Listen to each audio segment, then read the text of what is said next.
Good afternoon, this is Greg in for KGL.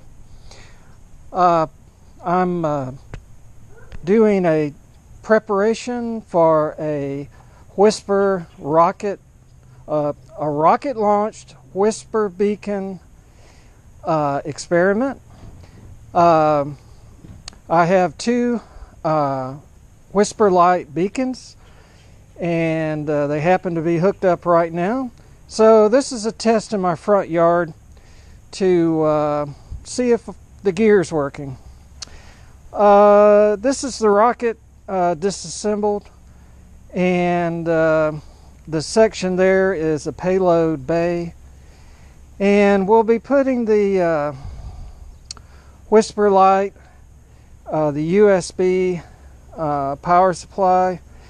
You can't see it, but there is a LNR trail-friendly end-fed module in there, matchbox basically, and there is 32 feet or roughly a half wave of wire, and for this I have that wire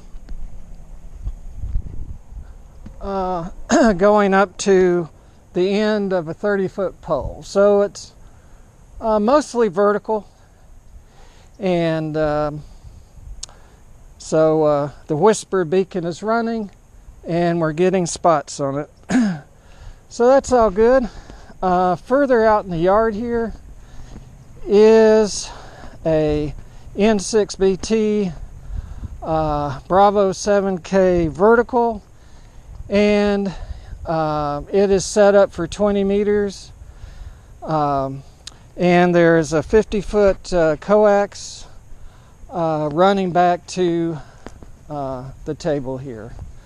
So I'll reassemble this setup at the launch site in Samson, Alabama, and we'll let these two run and see a comparison between the two. The Bravo 7K vertical is being used as a reference. Then we'll assemble the payload and the rocket, put the motor in.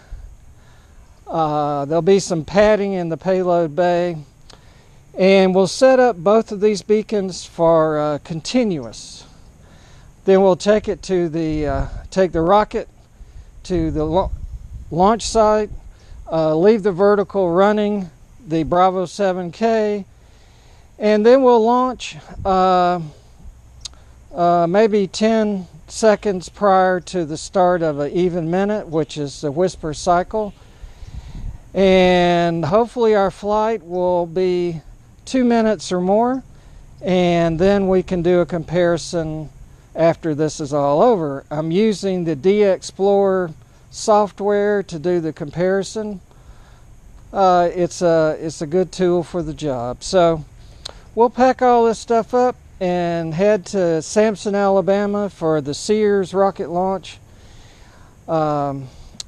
Saturday, December 2nd. So we'll give you an update on how it comes out.